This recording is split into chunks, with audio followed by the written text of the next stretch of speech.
2025년 첫 3회 2월 누적이 된 회차가 찾아왔습니다. 그 말인즉 저 또한 여러분들께 도움되는 분석을 제공하지 못했다는 말이기도 한데 그만큼 정말 리그 양상이 혼란스럽게 흘러가고 있습니다. 꼭 누군가는 이번 회차에서 당첨을 이루길 기원합니다. 이제 축구 시즌도 끝을 향해 가고 있고 유럽 리그들이 끝난다면 본격적으로 야구 시즌에 맞게 승부식 야구 분석 업로드를 차후 진행할 예정입니다. 그때도 실망하시지 않게 최선을 다해 준비해서 도움을 드리고자 노력할 테니 많은 관심 부탁드립니다. 도움이 되었으면 하는 마음으로 준비했습니다. 구독과 좋아요 한 번씩 부탁드리겠습니다. 바로 시작하면 제1경기는 레버쿠젠과 아우크스부르크의 만남입니다. 레버쿠젠은 현재 동기부여가 없다는 것이 가장 심각합니다. 심지어 알론소 감독이 이번 시즌을 끝으로 레알과 커넥션이 있다는 소식이 전해지고 있고 구단과 상호합의 간 계약 종결이 가능하다는 말까지 나오고 있습니다. 직전 경기도 결국 무승부를 기록했던 레버쿠젠이 비르치의 부상 복귀 후 첫 풀타임 경기이기도 했는데 이제 돌아오는 홈에서 얼마나 컨디션을 올릴 수 있는지가 중요합니다. 그러나 상대가 만만치 않습니다.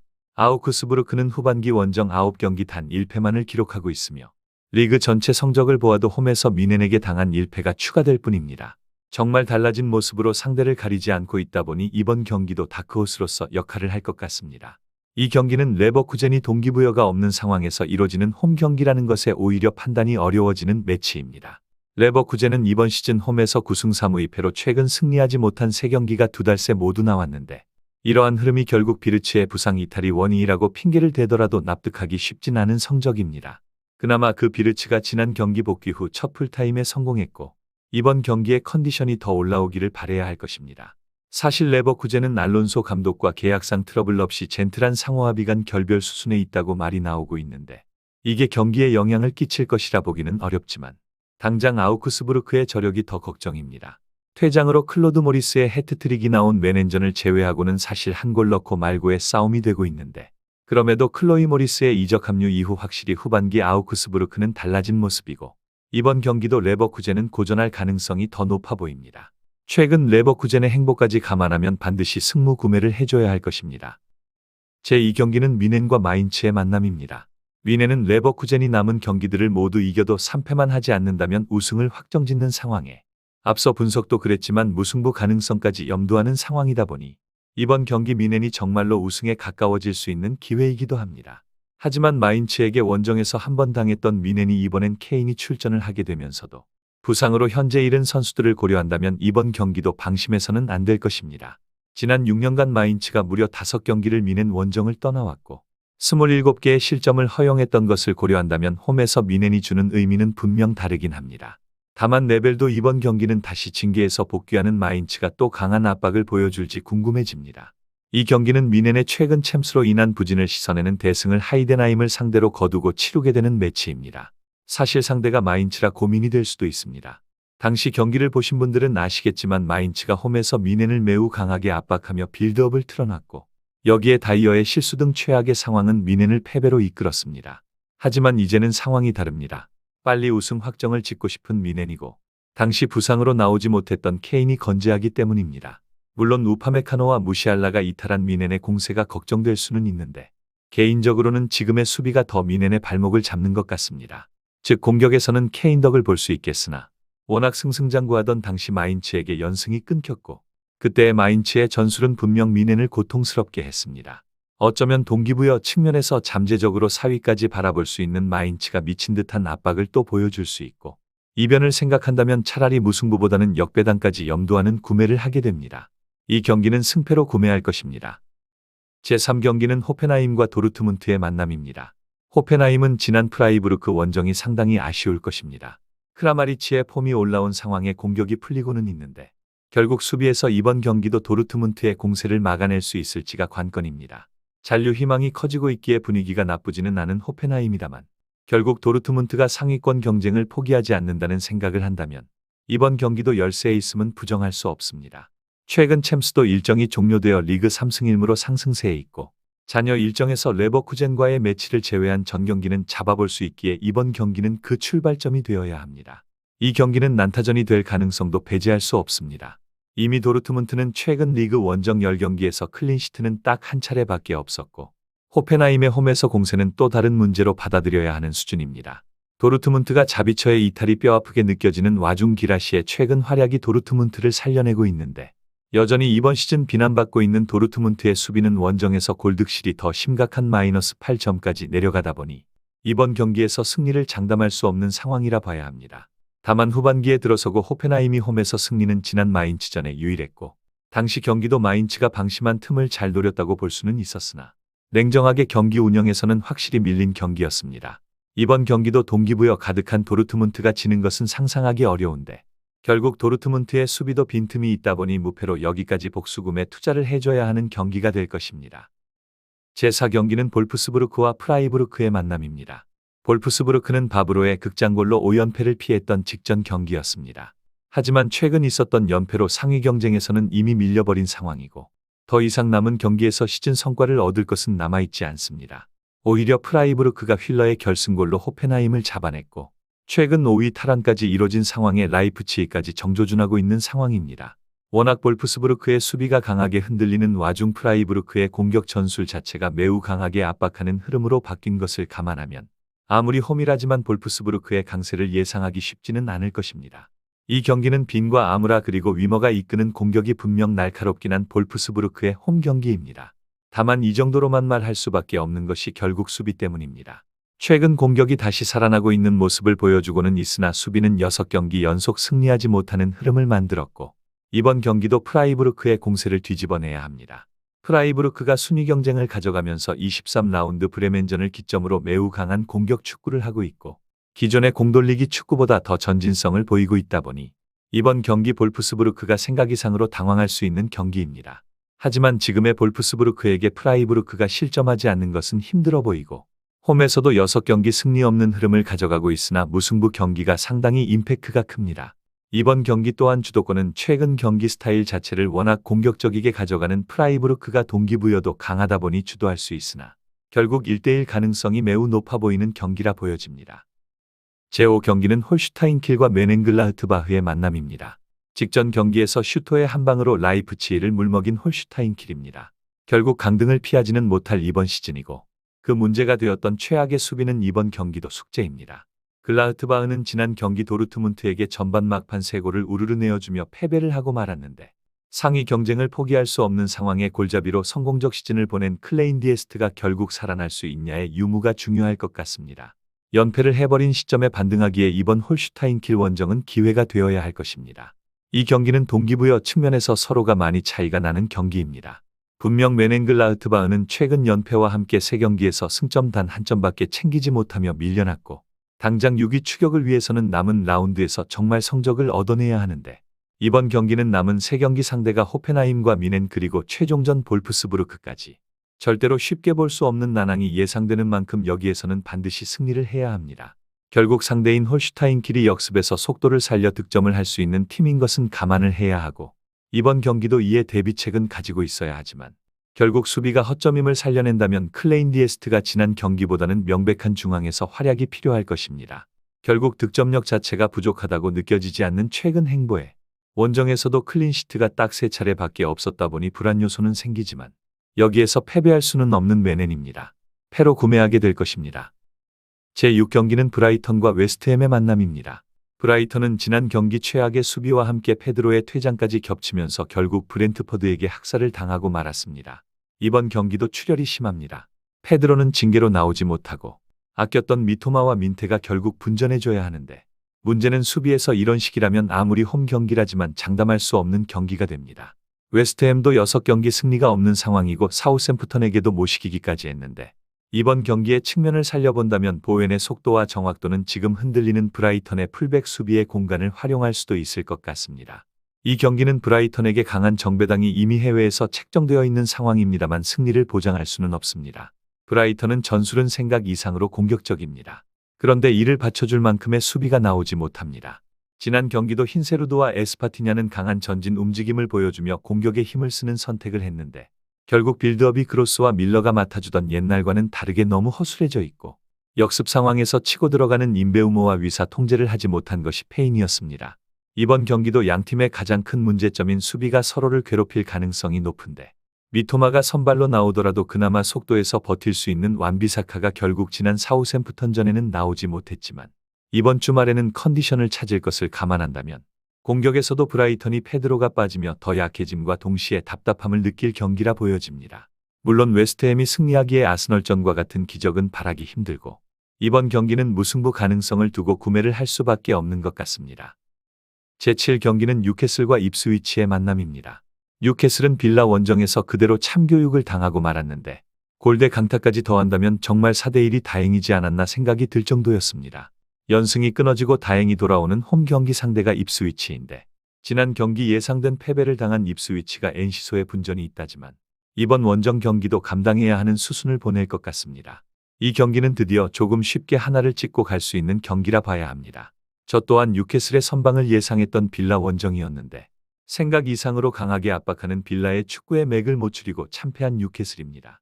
이번에는 홈으로 돌아와서 경기를 하게 되었고 그 상대는 강등을 눈앞에 둔 입스위치입니다. 아무리 엔시소가 혼자서 열심히 노력하고 있다고는 하지만 당장 이번 경기에서 승리를 만들어내기에 뉴캐슬의 미드필더 라인은 체급에서도 차이가 너무 많이 납니다. 몸싸움부터 되지 않을 것으로 예상되다 보니 이번 경기 점유율은 상상 이상으로 일방적일 것이라 봐야 하고 뉴캐슬이 역습에서 한 방을 허용할 것이냐 정도가 승부식 핸디캡 구매에 영향을 줄 수는 있겠다만 승무패에서 선택지는 승으로 구매할 수밖에 없습니다. 제8경기는 사우샘프턴과 풀럼의 만남입니다. 사우샘프턴은 지난 경기에 결국 웨스트햄에게 한 방을 먹이면서 무승부를 따졌습니다. 술레마나의 자신감 있는 플레이를 나름 고평가할 수 있었던 경기였습니다만 냉정하게 이번 홈 경기도 풀럼이 작정한다면 점유 싸움에서 밀리고 측면에서 수비하기 바쁠 경기입니다. 풀럼이 실바 감독의 눈밖에 나버린 로우의 기용이 이뤄지지 않고 있는데 페레이라의 평점이 지난 경기도 바닥을 치며 아쉬웠고 이번 경기에도 이워비와 로빈슨이 뛰게 될 왼쪽 전개가 핵심이 될 것입니다. 전력 우세는 확실한데 과연 이변 없이 흘러갈지가 관건입니다. 이 경기는 사실 사우샘프턴이 한번 흔들려야 하는 경기라고 봐야 합니다. 이번 시즌 최악의 수비로 홈에서만 무려 43개의 실점을 허용한 사우샘프턴이고 최근 패배했던 7번의 리그 경기 중 6경기가 3실점 이상의 대패였습니다. 결국 수비가 되었을 때 팰리스전도 그렇고 무승부라도 챙겼던 것인데 당장 상성을 고려한다면 풀럼의 속도전을 따라잡기는 정말 어려울 것이라 예상할 수밖에 없는 것 같습니다. 풀럼이 현재 원정 3연패에 빠지며 부진하고 있다는 것은 여전히 불안 요소라고 할 수 있다만 워낙 측면 자원도 다채롭고 중앙 수비에 몰두하는 사우샘프턴이 전진을 허용한 채 박스 안에서 버틴다면 지속적인 크로스와 세트피스의 반복이 결국 풀럼에게 골문을 열어주는 경기로 끝낼 가능성이 높습니다. 지난 경기도 나왔지만 레노의 선방 능력과 배시 그리고 안데르송의 센터백 능력 자체는 의심하지 않기에 역습 실점 가능성도 염두하지 않으며 패로 구매하게 될 이번 경기입니다. 제9경기는 울버햄프턴과 레스터시티의 만남입니다. 울버햄프턴은 직전 맨유전이 정말 어렵게 흘러갔다만 사라비아의 인생 프리킥 한 방이 결승골이 되며 연승을 이어가고 있습니다. 돌아오는 홈 경기 상대는 강등 확정 판정을 받은 레스터입니다. 바디는 경기 종료 후 SNS를 통해 고개를 숙이며 반성의 글을 쓰기도 했는데 리버풀에게 석패하기는 했다만 이제 주전 기용도 강제되지 않고 더 많은 선수 기용을 통해 경험치를 쌓을 반니 감독의 운영이라면 이번 경기도 강한 열세에 몰리는 것은 어쩔 수 없을 것 같습니다. 이 경기는 이제 반니스텔로이 감독이 주전 선수들 기용을 확실히 할 필요가 없어지는 라운드입니다. 직전 리버풀전 패배를 통해 강등이 확정되었고 클럽과 미래를 얘기해야 한다는 인터뷰를 남겼는데 사실 고여버린 주전들 기용보다는 테스트성 기용은 앞으로 많아질 수밖에 없습니다. 결국 현재의 수비 체제에서도 버티지 못하는 PL급이 아닌 실점 관리는 이번 경기도 문제가 될 수 있습니다. 울버햄프턴이 지난 맨유전은 압박을 미친 듯이 걸어오는 맨유에게 길을 찾지 못하면서 고전하기는 했으나 결국 결정적 프리킥을 쿠냐가 만들어냈고 이를 살려 승리까지 해서 기세를 이어가고 있습니다. 홈에서 특히나 더 매서운 울버햄프턴의 공격이고 레스터가 원정 4경기 무득점 행보를 브라이턴전에 끊었다지만 이번 경기에서 이변을 바라기는 어려워 보입니다. 지난 겨울 3대0 승리로 레스터에게 더블을 노리는 울버햄턴이 성공할 것으로 예상하며 승으로 구매합니다. 제10경기는 프랑크푸르트와 라이프치히의 만남입니다. 프랑크푸르트는 빅매치입니다. 3위를 두고 싸우는 두 팀의 경기는 일정상 프랑크푸르트가 잔여 경기를 치르며 유리한 고지에 있다고는 보여지는데 문제는 이제 마르무시가 없는 프랑크푸르트는 에케티케 의존도가 너무 높다는 것에 있습니다. 경기 빌드업에서 조직력 자체가 무너진다고 볼 수는 없지만 라이프치히가 이번 경기는 시몬스도 돌아오고 결정력은 명백히 달라질 싸움이 될 수 있습니다. 팽팽한 두 팀의 매치는 어쩌면 주말 빅매치 중 하나로 여겨질 것입니다. 이 경기는 프랑크푸르트에게 약정배당이 나온 매치이지만 승리를 장담할 수 없습니다. 괴체도 부상에서 돌아올 것이라 장담할 수 없는 상황에 에케티케 하나만 믿고 들어가기엔 라이프치히라는 벽은 절대 낮지 않습니다. 심지어 시몬스가 강제로 징계로 인해 풀타임 한 차례 휴식을 취했고 이에 프랑크푸르트를 한 점 차로 추격할 수 있는 기회를 날린 지난 경기를 만회하고자 할 것입니다. 누사가 돌아오지 못하는 라이프치히의 후반기가 너무 아쉬울 수도 있으나 여전히 세슈코와 오펜다를 살리는 공격이 날카롭고 마르무시가 없는 상황에 라이프치히의 수비가 한결 편해질 수 있다 보니 경쟁력도 좋습니다. 무승부를 기록한다면 결과에 따라 프라이부르크에서 4위를 내어줄 수도 있는 현재의 상황이기에 라이프치히는 무승부도 원하지 않는 싸움이 될 것이고 굉장히 강한 공격을 후반까지 몰아붙일 것으로 봐야 합니다. 다만 프랑크푸르트의 시즌 홈 9승 3무 3패 강세와 라이프치히가 지난 5개월 동안 원정 승리 직전 볼프스전을 포함한 2승뿐이기에 서로 밀려나지 않고자 하는 경기 양상은 무승부를 예상하게 만듭니다. 제11경기는 본머스와 맨유의 만남입니다.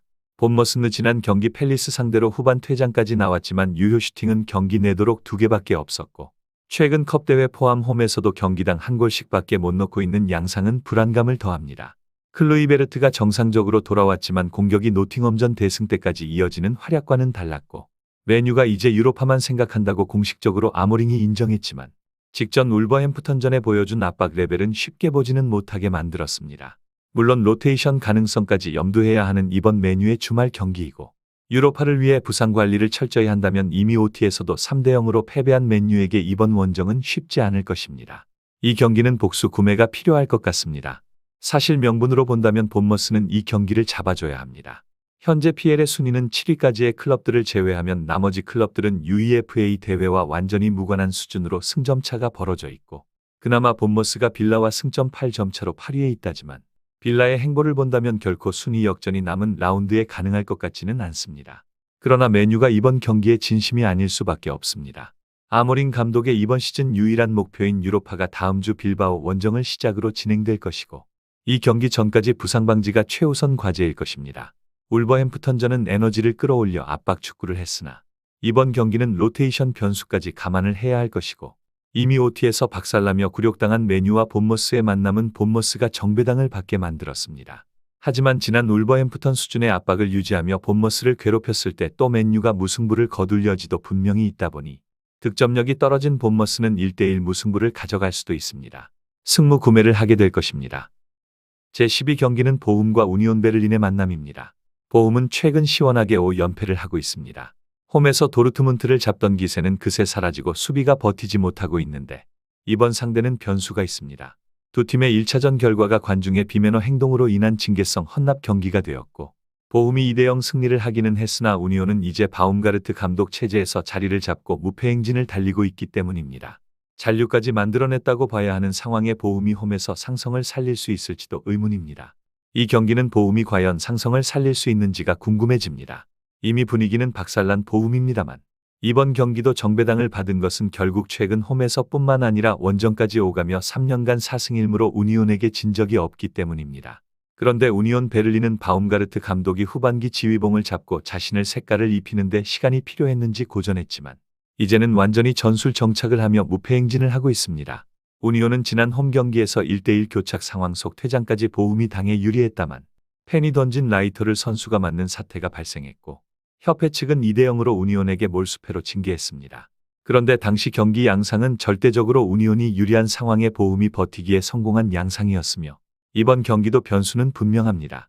그런데 보훔도 홈 10경기에 단 한 번의 무승부뿐이었고 우니온도 원정 10경기 중 무승부가 한 번뿐이었기에 이번 경기는 우니온이 상승세로 승리할 경우에 수와 보훔의 정배 근거까지 모두 챙겨가며 승패 구매를 하게 될 것입니다. 제13경기는 리버풀과 토트넘의 만남입니다. 리버풀은 지난 레스터 원정이 아찔했지만 결국 아놀드의 득점으로 우승에 한 발짝 다가섰습니다. 이번 경기 승리한다면 우승이 확정되는 싸움의 안필드 경기가 되었고 그 상대는 천적 손흥민까지 부상으로 나오지 않을 것이라 알려지고 있는 토트넘입니다. 심지어 토트넘은 리그에 신경 쓸 겨를이 없습니다. 보데글림과 유로파를 대비를 해야 하고 여기에서 로테이션 여부는 생각을 할 수밖에 없습니다. 리버풀의 자축 경기가 될 가능성을 매우 높게 평가하게 됩니다. 이 경기는 쉽게 가야 합니다. 리버풀은 이미 순위에서 챔스 진출권을 확정지었던 상황에 이번 경기도 승리한다면 공식적으로 이번 시즌 우승을 확정짓게 되는 경기입니다. 안필드에서 토트넘에게 3연승을 거두고 있는 와중 매경기 4골씩 때려 넣은 리버풀이었고 안필드에서 토트넘에게 패배는 2011년까지 거슬러 올라가야 합니다. 그나마 클럽 감독 시절부터 매번 리버풀을 괴롭혀오던 손흥민마저 부상으로 이번 주말까지 경지를 놓칠 것으로 예상되고 있고, 당장 리그 순위에 의미가 없는 포스테코글루 감독은 유로파에 더 목숨을 걸 수밖에 없습니다. 주요 관리 선수들인 메디슨을 포함한 일부 선수들이 로테이션을 할 수도 있고, 모든 요소적인 부분들이 리버풀의 승리를 말하고 있습니다. 승으로 구매합니다. 제14경기는 브레멘과 장크트 파울리의 만남입니다. 먼저 브레멘은 화면상 표기가 잘못되었습니다만 4연승을 달리고 있습니다. 이제 6위까지도 정조준할 수 있는 브레멘의 상승세는 최근 반등한 수비가 그 이유라고 봐야 하는데, 시즌 골득실도 상위 9개 팀 가운데 프라이부르크와 함께 두 팀뿐인 마이너스 골득실을 보여주고 있는 브레멘입니다. 이게 개선되며 성적 반등이 있지만 이번 경기도 이어질 수 있을지는 두고 봐야 합니다. 그 상대가 장크트 파울리이기 때문도 있습니다. 끈질긴 수비로 레버쿠젠도 물먹인 장크트 파울리였고, 최근 미넨전을 제외하면 리그 5경기 무패입니다. 이번 경기도 저력을 보일 수 있을 것입니다. 이 경기가 마지막입니다. 마지막까지 아껴놓은 보험을 칠 비용을 여기에 구매합니다. 브레멘의 4연승 기세는 분명 매섭습니다. 하지만 시즌 행보와는 너무 다른 달라진 수비가 4연승의 원동력이었는데, 이번 경기까지 이어질 것이라 장담할 싸움은 아니라 보여집니다. 특히 장크트 파울리가 최근 미넨전 3대2 패배를 제외한 리그 6경기에서 2승 3무로 무패 행진을 달리고 있고, 무득점 경기가 결국 한 번도 없었다는 것을 감안한다면 이번 경기도 끈끈하게 버티다가 브레멘에게 한 방을 먹일 수도 있습니다. 두쿠슈가 홀슈타인킬 득점을 제외하면 사실 부상 복귀 후 공격에 크게 가담하고 있다고 볼 수도 없는 데다 스탁에도 카드 징계를 눈앞에 두고 플레이가 소극적이게 될 여지까지 이어지다 보니 최근 미친 활약의 바이저가 한 번 더 메이킹을 해줄 것이라 기대하게 된다만 패배는 없을지언정 또 무승부가 방해할 여지가 분명히 있습니다. 승무로 구매하며 회차를 마감합니다. 이렇게 전경기 프리뷰를 통해 잡은 초안은 다음과 같습니다. 이번 회차는 여러분들도 돈을 조금 투자해 주셔야 합니다. 많은 사람들이 나눠먹는 회차가 될 가능성을 염두하며 정배당 승무 구매지도 가져가고 대이변을 노리며 독식용 구매까지 투자를 해야 합니다. 설령 당첨되지 않더라도 그만한 가치가 있는 3회 2월 회차이기에 똑같은 구매가 아니라도 현명한 변형으로 좋은 결과 가져가시길 기원합니다. 영상이 도움되셨다면 구독과 좋아요 한 번씩 부탁드리겠습니다. 감사합니다.